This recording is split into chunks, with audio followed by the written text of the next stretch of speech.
High সবাই এখন হয়তো ভাবতেছেন যে আমি যেহেতু জায়েদ খানের সিনেমা রিভিউ করতেছি সোনার চর, সো এই ফিল্মটাকে আমি নেগেটিভ রিভিউ দিব। আমি এটার জন্যই বলতে চাই, ব্যাপারটা ক্লিয়ার করতে চাই যে এই চিন্তাধারাটা বাদ দিন যে জায়েদ খানের সিনেমা দেখেই যে একজন রিভিউ দিচ্ছে তার কাছ থেকে আপনি নেগেটিভ রিভিউ পাবেন। ব্যাপারটা এরকম না হতে পারে। হ্যাঁ, Zayed Khan as a actor হিসেবে খুবই জঘন্য, এর মানে এই না যে জায়েদ খানের সিনেমার নেগেটিভ রিভিউ দিব। আমার প্ল্যানিং ছিল যে আমি প্রথমে রাজকুমার দেখবো, দেন আমি সোনার চর দেখবো, কারণ জায়েদ খানের সিনেমা নিয়ে একটু এক্সপেকটেশন বেশি থাকে। আমি তো বললামই যে জায়েদ খানের সিনেমা মানেই যে খারাপ সিনেমা, এইটা কখনো ভাইবেন না। এই সিনেমাটা দেখার সময় আমার বেশ কিছু এক্সপিরিয়েন্স হয়েছে। আমি এর আগে তো জায়েদ খানের কোনো সিনেমা হলে গিয়ে দেখিনি, আমি তার সিনেমাই দেখিনি। আমি হয়তো বা তার এর আগের একটা দুইটা মুভির ক্লিপ দেখেছি, বাট পুরো মুভি হয়তো আমি দেখিনি ওইভাবে জায়েদ খানের। সো তার ফার্স্ট কোনো ফিল্ম আমি সিনেমা হলে দেখলাম এবং এইটার এক্সপিরিয়েন্সটা খুবই ভালো।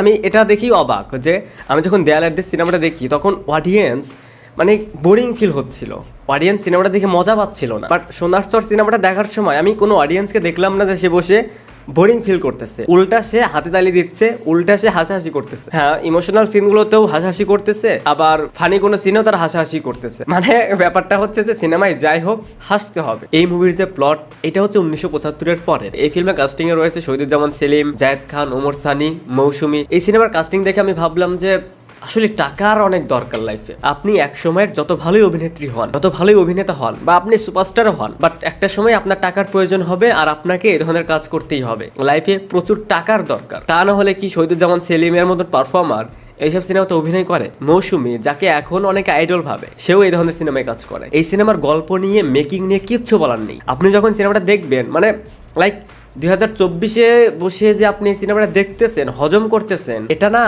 মানে ভাই ধৈর্যের দরকার। আপনি সিনেমার গল্প, সিনেমার মেকিং, এটা দেখে আপনি হাসবেন না, এটা দেখে আপনি এনজয় করবেন না। আপনি এনজয় করবেন জায়েদ খানকে দেখে। ফিল্মের যে ডিরেক্টর, সে এটা হয়তো জেনেই জায়েদ খানকে কাস্ট করেছে যে ভালো কোনো কাস্টিং তো নেওয়া যাবে না, সো এমন কাউকে রাখি, ফিল্মের মেকিং, ফিল্মের গল্প এগুলোর দরকার হবে না। জাস্ট জায়েদ খান আসবে, জায়েদ খান এন্ট্রি নিবে, জায়েদ খান ডায়লগ দিবে, এটাতেই হয়ে যাবে।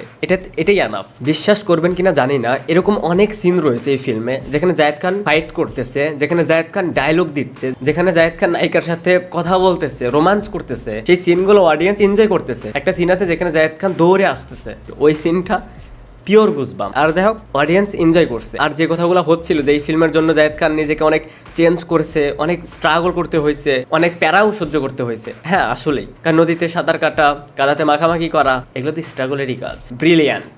বাট এইখানে একজনকে প্রশংসা করতে হয়, সে হচ্ছে এইখানে এই ফিল্মে যে নায়িকা, আমি তার নাম জানি না, বাট সে কিন্তু অনেক ভালো কাজ করেছে। এবং এখানে যে গানগুলো ছিল, যেমন সোনার চরে যে টাইটেল গানটা ছিল, সেইখানে ওই মেয়েটার পারফরমেন্স কিন্তু সুন্দর ছিল, বাট পুরোটা নষ্ট করে আমাদের ডিগবাজ স্টার জায়েদ খান। এছাড়া এই ফিল্মের যে প্লট, স্টোরি, এখানে শহীদুজ্জামান সেলিমকে যেভাবে রাজাকারের ক্যারেক্টারে দেখায়, আমার কাছে এই ফিল্মের কোনো কিছুই ওয়ার্ক করে নাই ভাই। ফিল্মের মেকিং দেখে শান্তি পাচ্ছি না, ফিল্মের কালার দেখে শান্তি পাচ্ছি না। সেই ফিল্মে আপনি যত ভালোই পারফর্মার কাস্ট করেন না কেন, তাকে দেখতেও অস্বস্তি লাগবে। এরপর 12 মাসি খেলোয়াড় ওমর সানিকে নিয়ে আর কি বলবো, উনি কিছু কিছু জায়গায় বেশ ভালো পারফর্ম করেছে, মৌসুমী কিছু কিছু জায়গায় ভালো কাজ করেছে। আবার এমন কিছু সিন রয়েছে যেটা দেখলে আপনার জাস্ট বিরক্ত লাগবে। একটা সিন রয়েছে যেখানে একটা মেয়েকে ব্যাক সাইডে বেত মারতেছে, এই সিনটা দেখে সবাই মজা নিছে, মানে যা ইচ্ছা তাই। এই ফিল্ম নিয়ে আমার কাছে পজিটিভ কোনো দিক নেই। আপনাদের ভিতর যদি কেউ সিনেমাটা দেখে থাকেন, হয়তো আপনাদের কাছে ভালো লাগতেও পারে, বাট আমি এখনো অতটা আপার ক্লাসে যাইতে পারি নাই যে আমার সোনার চরের মতন সিনেমা ভালো লাগবে। আমি এতটুকু বলতে পারি, যদি এনজয় করতে চান, যে ফ্রেন্ড সার্কেল নিয়ে একটু হাসাহাসি করবেন। এবার ঈদে যতগুলো সিনেমা রিলিজ পেয়েছে তার ভিতর রাজকুমারের কমেডি টাইমিংগুলো ভালো ছিল, বাট ওটা একটা serious film. But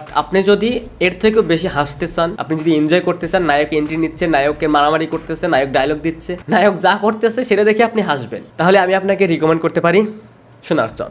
happy watching.